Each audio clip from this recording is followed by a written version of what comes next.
Ready for some truths? Let's get digging. The field of archaeology has given us so much as a people, helping us learn more about our past and the amazing civilizations that once existed. I've got my trowel, I've got a dustpan, and I put it on edge, and I'm just going to very gently scrape the dirt into the dustpan. And as I do this, I'm trying to expose artifacts that might be in the ground. The University of Ghana has produced several archaeologists over the decades, but unlike many other professions, the field of archaeology appears to be struggling to attract a new generation of students. Why? So the problem is, when you come to Ghana, for instance, archaeology is only taught and studied in the University of Ghana. I also feel that our problem is not coming out enough, because every year when we take students to the field for field school, we make a lot of discoveries. But I think we don't make noise about them enough, and so a lot of people do not have any idea of what archaeologists do. We'll hear from Dr. Beatrice Darko-Yeboah, whose recent feat as the second female to graduate from the University of Ghana with a PhD in the field is reigniting interest in an area of study fraught with misconceptions. And need to use the bathroom at work? Be happy if you're allowed to do so multiple times in a day, because in Switzerland, it could cost you. I'm Nia Krofi Smatabe, and this is the A55 podcast.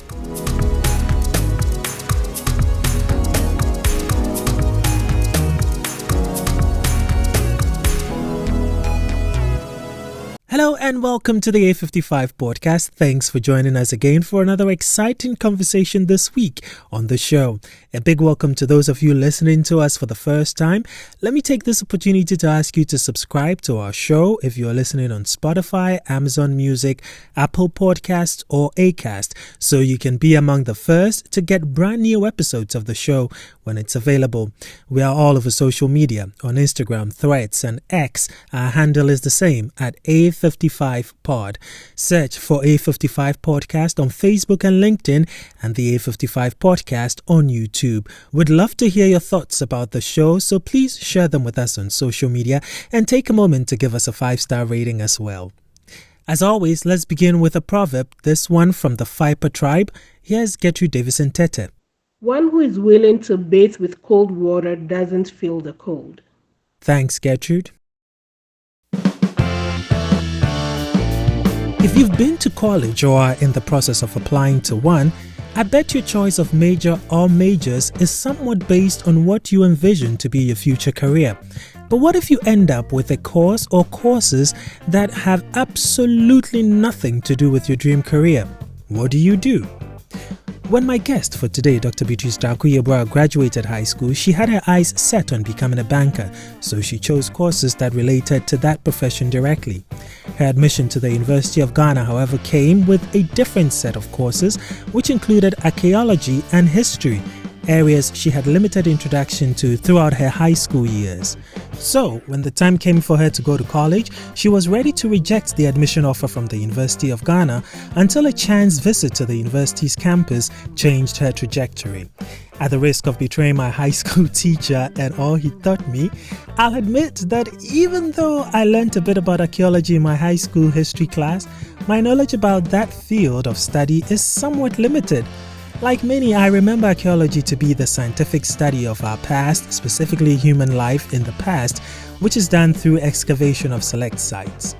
With this perception, is there any wonder, therefore, that many of us know little to nothing about the archaeological profession besides the discoveries they make? Is it surprising that many students who are offered the course at the University of Ghana tend not to major in it in their final year? Although she had her mind set on becoming a banker, Dr. Darko-Yeboah's decision to major in archaeology seems to have been a good one.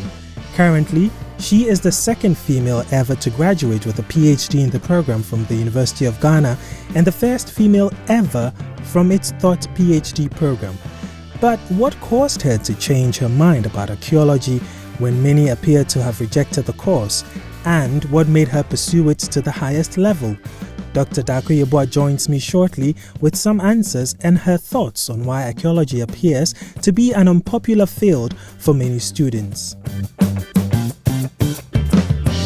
Dr. Darko-Yeboah, thank you very much for joining us on the A55 podcast. I think I have to start with congratulations on your achievement, being the second woman only in the University of Ghana's history to get a PhD in archaeology. So I guess it's just fair to satisfy my own curiosity why you are the second female only to achieve this. Let's start from there. Okay, so you're right. I'm the second female and the first female when the thought program began. So initially, PhD in archaeology was research based. So until recently, where the thought program was introduced, so you do 1 year coursework and then 3 years research work. And then ever since the inception of that, I am the first female. So maybe it's because a lot of people do not have the interest in archaeology. Mm-hmm. And then also the fact that because they do not have knowledge in what archaeologists do, a lot of people feel that what kind of course are you offering? What's that? Exactly. What do you do? And then a lot of people also have the idea that archaeologists just exhume dead people's bones.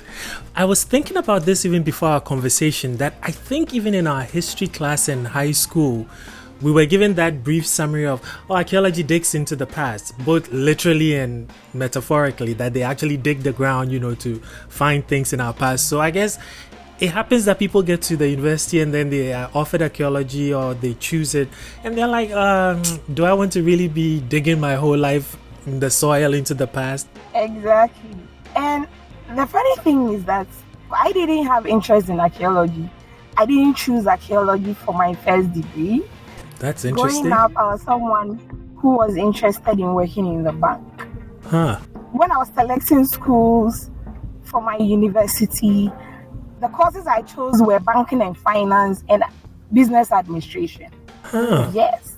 And then it happened that Central University, I was admitted with a banking and finance course.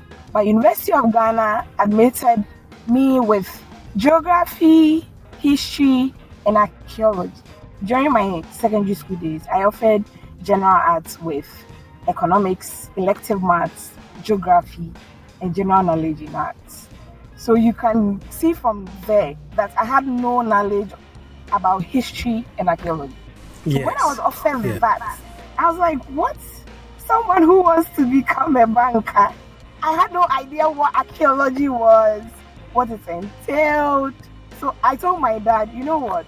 I don't think I'll go to University of Ghana. I want to be a banker. So maybe I'll just opt for Central University. And then he was like, you know what? Don't worry. School has reopened. Why don't you go to campus and go around, and if you decide not to offer archaeology, no problem. And then one thing about my dad, ever since I gained the admission to offer archaeology, every day when he returns from work, he prints out what archaeologists do, the kind of job or employment you gain when you pursue archaeology. Every time he was printing stuff to the house, I was like, what's happening? So I went to Legon, and then I met almost all my friends on campus. Okay. And then I was like, okay, I think I want to go to University of Ghana. Even though you don't want to do that. Even though I don't want the course. Yeah. Because I met my friends, I had a change of mind. So that's what led to me reading archaeology at the University of Ghana. But that's interesting too, because I think when I was at the University of Ghana, at least in terms of the people I know and I was close to, only one person who was offering archaeology, and he was combining it with sociology because I was also a sociology major. Almost everyone else that I had heard of was offered archaeology in their first year but dropped it by the second year or third year. So I'm just wondering, in your case, what was it that made you decide I'm going to stick with archaeology even though I didn't know before what it was? What was it about the course that made you pursue it even up to the PhD level? What changed your mind? So initially, it wasn't really about the course. And to start with, there is some form of link between geography, archaeology, and history. So when I started the course, after my first semester, it turned out that I didn't do so well in my geography and my history courses, but I got the A's in archaeology. So Okay. that aroused my interest. So I was like, okay, if this is a course that's going to give me the A's, why not? Yeah. Let me go ahead and see what the future holds for me. So that was how the And journey that is started. what's really awesome. So that was how the journey started. Okay. And so I ended up dropping history, and then I did a combined major, geography and archaeology. Even after my first degree, sometimes I had some of regrets not just majoring in archaeology. I missed first class by 0.02 because Okay. of geography. Okay, so let me get this right. Archaeology became your thing because it was giving you the grades, at least so that It you was could giving me the graduate. grade. Yeah. But then after Yes, the with a first good class. yeah. So after your bachelor's, then what made you want to do it again for master's and then so on? Yes. So my mom has a school. So when I was doing my bachelor's, on every long vacation, I go to the school to aid her, sometimes even take a class, teach the class, and all that. So I realized that I have this passion for teaching. Okay. And then also, in archaeology, most often we go on maybe a day trip, and then in level 400, you go for a field school. So you stay in the field for a period of 2 weeks, go through the archaeological excavation, ethnographic study, stay in a community, mingle with the people, and interview them on their basic life ways. So I am someone who likes to travel a lot. Okay. So I am sure archaeology, making us travel all the time, also kind of made me more interested in the field because, of course, why not? If I get to travel all the time, why and I'm not? also making the grades, Yeah. why not? So So that's it. Yeah. So for those students who still have this perception that archaeology is this dead subject, this old subject that I don't even know why the University of Ghana still has it on this syllabus, what would you say to them then? Okay, so most often I'm very happy when I meet people who have no knowledge or very little knowledge about archaeology, because then I get to school you on what we do. And then most often they'll end up saying, oh wow, I didn't know that. I'll use my brother as a case study. He offered economics with sociology. Mm-hmm. And recently, when I was offering my PhD, I have the opportunity to go for an exchange program in Norway for a semester. And there was one of these days that I had a conversation with my brother, and he said, funny enough, we thought we were doing the better courses at the University of Ghana, but it turned out that you that studied archaeology have benefited more than those of us that even studied economics. So I keep telling my students that archaeology is interdisciplinary. So you are not just studying about the cultures of people, but we also make use of other disciplines in our analysis and explanation, from the interviews that we do on the fields, from the researches that we conduct on the field. So archaeology throws more light on contemporary issues, going into communities, staying within the communities, asking them about their past and their present, and linking their past with their present, helping them to reconstruct their past. It's something that really fascinates people a lot. And then archaeologists also contribute to cultural heritage management. What is that? Archaeologists work with communities to preserve and sometimes protect their cultural sites and artifacts for the future.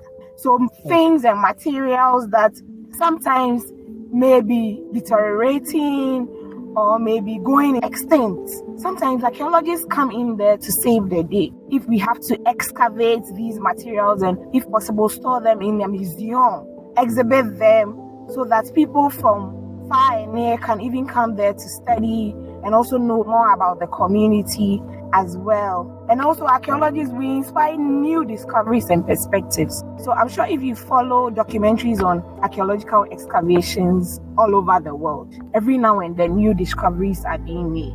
Recently, I had someone asking that we're always hearing about discoveries from Egypt, from Mesopotamia, from Italy, here and there.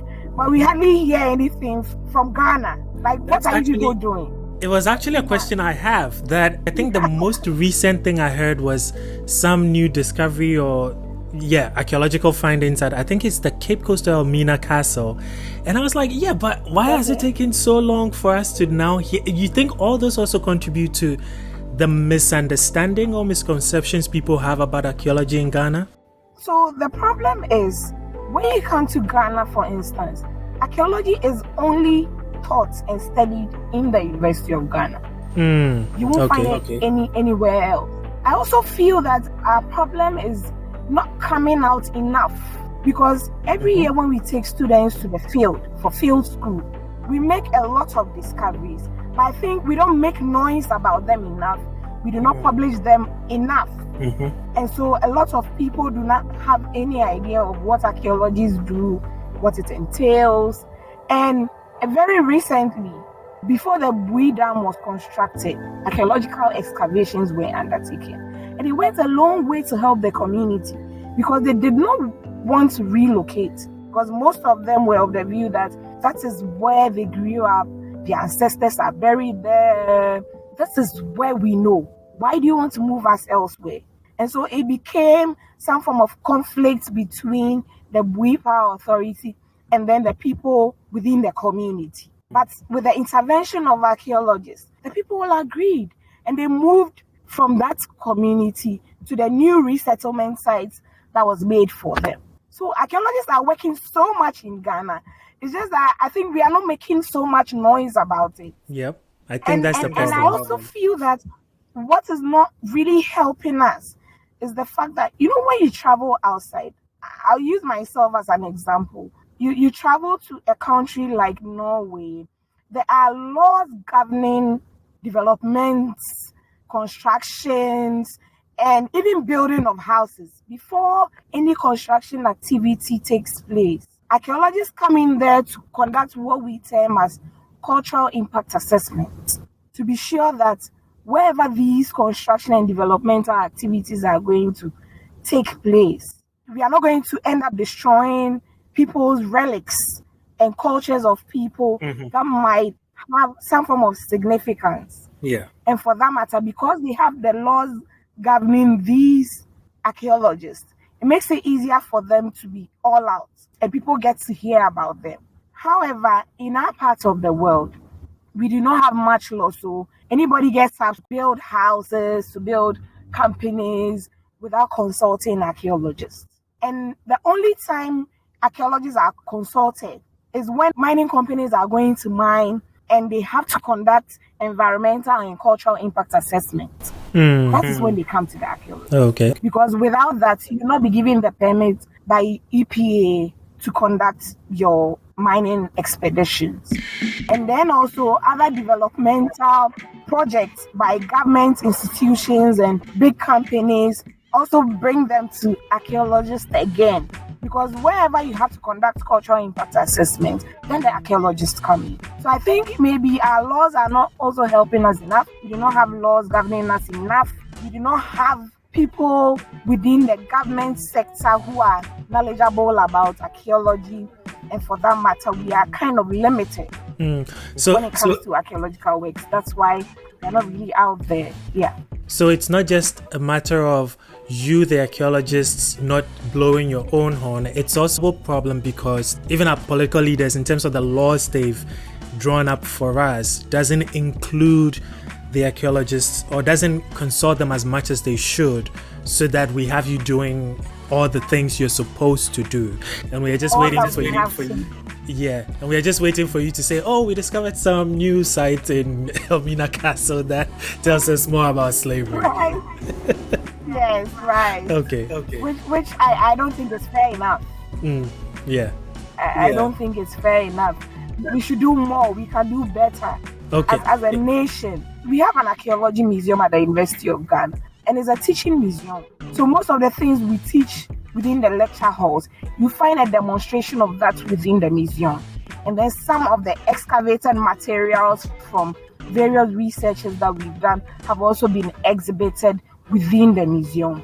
So I think it's about time we get laws that will govern archaeologists that will also aid us to conduct more research, because most of you students ask, so when we graduate, what are some of the job opportunities for us? Because we feel we do not have more archaeologists because there are no companies, there are no consultancies that you can just walk into and say, I'm bringing my CV because I am an archaeologist to look for a job. Unless you stay at the University of Ghana, which is so right. Yeah.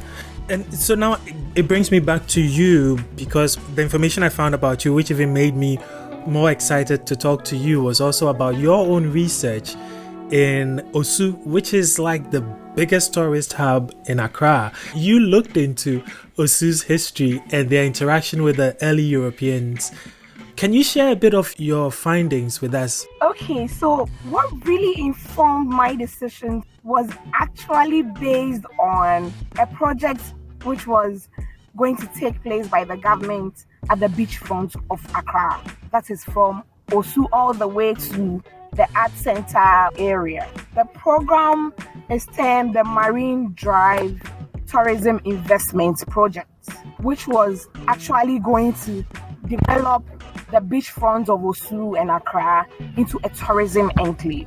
The project was going to include building of hotels, skyscrapers, and actually develop the area into a tourist center, just as sometimes you travel abroad and you see some of these beachfronts turn into something very fascinating. So the initial project was actually a project by my supervisor, my professor, Professor Wazi Yapo. He was consulted to conduct a salvage archaeological work at the beachfront before the project began.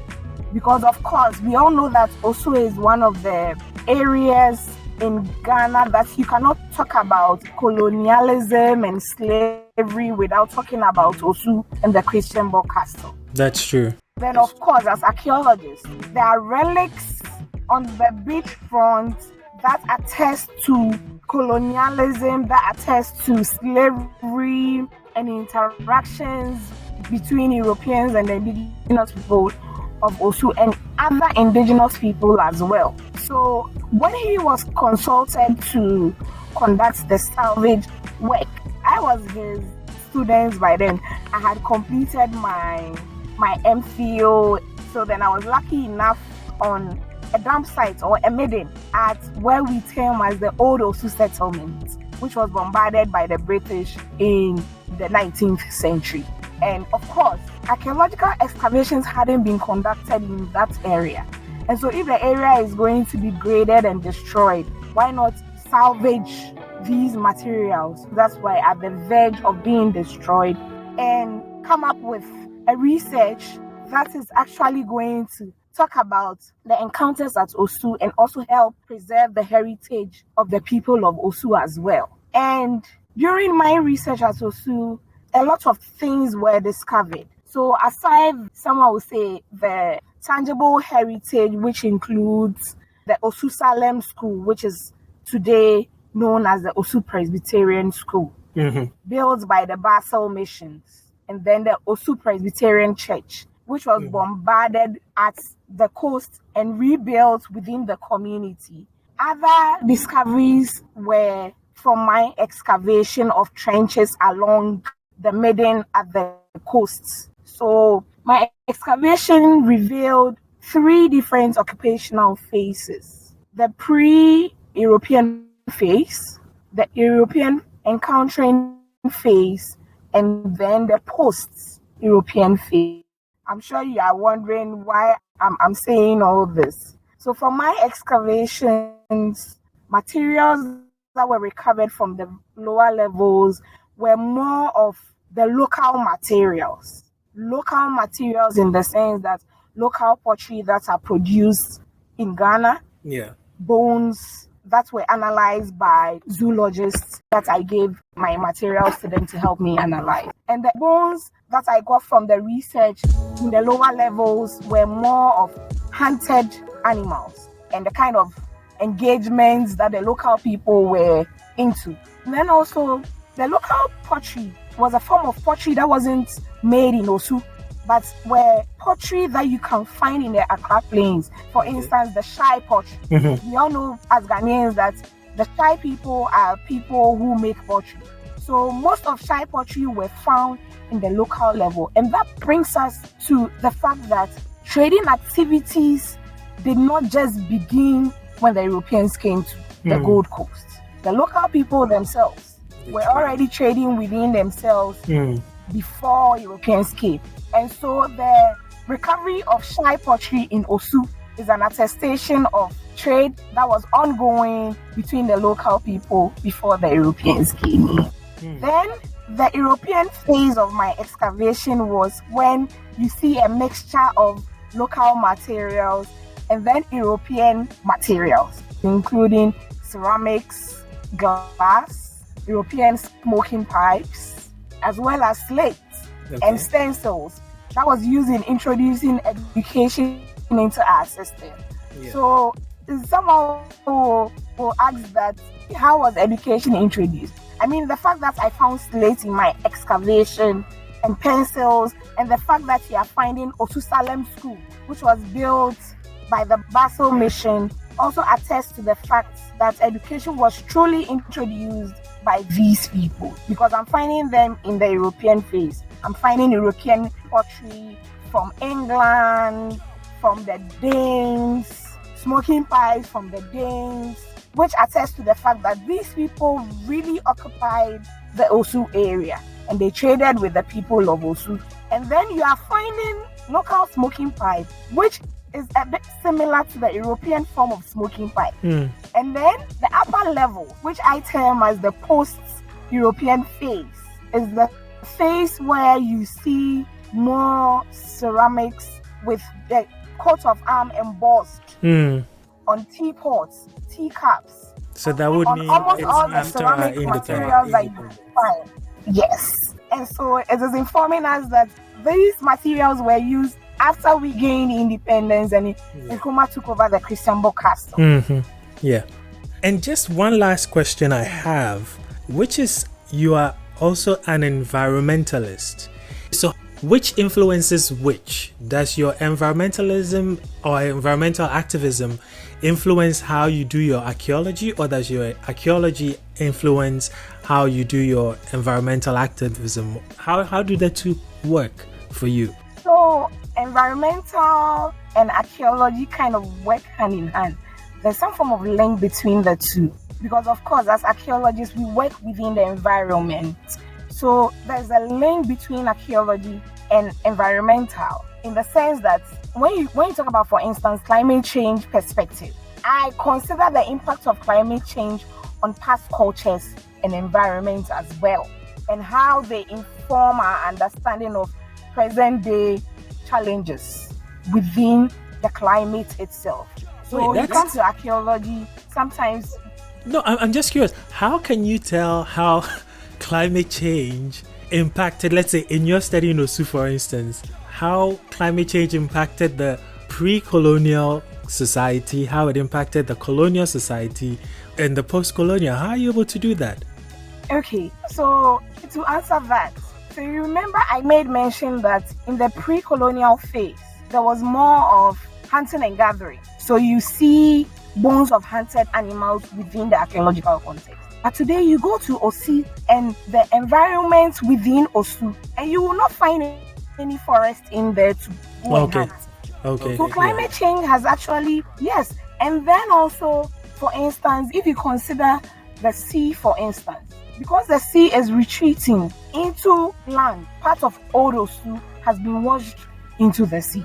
And it's taking away most of the cultural heritage that belonged to the people of Osu in the past. So that is the link that most often archaeologists look out for. Sometimes we also even advocate for the preservation of cultural heritage sites as well. So you go to a place like Keta, Fort Presenstein. You go to Fort Presenstein today, and about 2/3 of Fort Presenstein has been washed away by the sea, because preservation wasn't done. The area hasn't been conserved enough to protect these heritage sites as well. And then, just as I mentioned earlier on, Archaeology is interdisciplinary. So if I am an environmentalist and an archaeologist, I integrate environmental science, anthropology, and archaeology to understand the complex relationships between humans and their environment. And in preserving the environment, it kind of helps archaeologists as well. Because then again, it means that whenever we walk into a community, we will be able to preserve or document something on the community's heritage. And even as archaeology, someone will say that archaeology is destructive. Yes, it is. But we don't just go into the sites and start excavating. There are certain pointers that we look out for when we get onto a site that help us or aid us in preserving these sites and these areas. For instance, you go into a site, there's something we call reconnaissance survey. You have to walk in the area to make sure that, okay, I think this area is susceptible to materials that I can find to inform on whatever research I am conducting. And then again, now there are technological materials and tools like the ground penetrating radar that we use on archaeological sites to tell us whether we can find materials beneath or not. So we don't just go and start digging and start destroying the environment. No. And even after excavation, we backfill, put back the soil where we took it from to make sure that it doesn't cause any harm to the community as well. You cannot talk about archaeology without talking about the environmentalism. Yeah. So now I see the link in there. Yeah. The link. Well, Dr. Darko-Yeboah, thank you so very much for your time today and for enlightening me in particular. I'm sure it will be for all who listen as well, that all the preconceived notions we have about archaeology, we've been wrong all this while. And I hope through this conversation, at least, we'll have more students take up archaeology as a course of study. I think now students are really getting interested in archaeology. I have a lot of students. Because I'm a teaching assistant, I get to engage with a lot of students. And I have a lot of female students who see me and they're like, because of you, we want to do archaeology. Because you inspire us a lot. You are young, you teach us for us to understand, and we think we want to follow your steps. So yes. That's great. Well, good job. And we look forward to seeing all those young ladies also start their careers as archaeologists as well, and help us learn more about our wonderful country and in fact our continent at large. So thank you very much for your time. Thank you for having me. So if you've always only associated archaeology with the documentaries you see on television about discoveries of ancient artifacts in Egypt and other parts of the world, I hope my guest has been able to change your perception about the profession and that you've also learned something new about them too, just as I did. In America and other parts of the world where workers are paid by the hour, both employers and employees understand the value of each minute, but that doesn't stop them from staying a little longer in the bathroom. But the situation is different in Switzerland. Before You Go is next. And before you go, have you ever timed yourself, to see how long you spend in the bathroom when you have to do number 2? Yeah, I couldn't tell you either. But if I take my phone with me, let's say I'll stay seated until I win the game I'm playing. TMI, I know. A court in Switzerland has ruled that a watch dial manufacturer, Jean Singer, was justified in telling its workers to clock out when heading into the bathroom. You see, typically workers would clock in when they arrive at work and clock out when they leave at the end of the day. But in 2021, during a site visit, labor inspectors got wind of the company's clock-out policy and subsequently ordered the company to end the practice, alleging a violation of federal labor law protecting workers' personal needs. Their ruling also indicated that the requirement could cause workers to, quote, hold it in or not hydrate, which could lead to serious physiological disorders, unquote. But the company argued that its staff had, quote, a great deal of freedom during their break, the length of which was, quote, left to the discretion of each employee, unquote, and the clock-in system didn't require them to tell the managers why they were taking the break. The company's lawyer further argued that the issue boiled down to a matter of an interruption of work, regardless of the reason for the break, hence the need to clock out. The court sided with the watchdial maker, saying that while Swiss law was clearer on issues like the hygiene of the restrooms and the rights of company leaders to make decisions suited to the specific needs of the businesses, a quote-unquote loophole remains when it comes to bathroom breaks.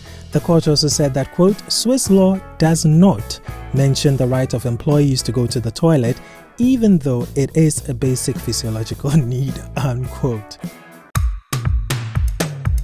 Boy, am I glad I don't have to clock out when I take my break. I mean, imagine if you have an hour for lunch break and then you end up spending about half an hour in the bathroom because you have an upset stomach. That means you have just 30 minutes left for your break. Not cool at all.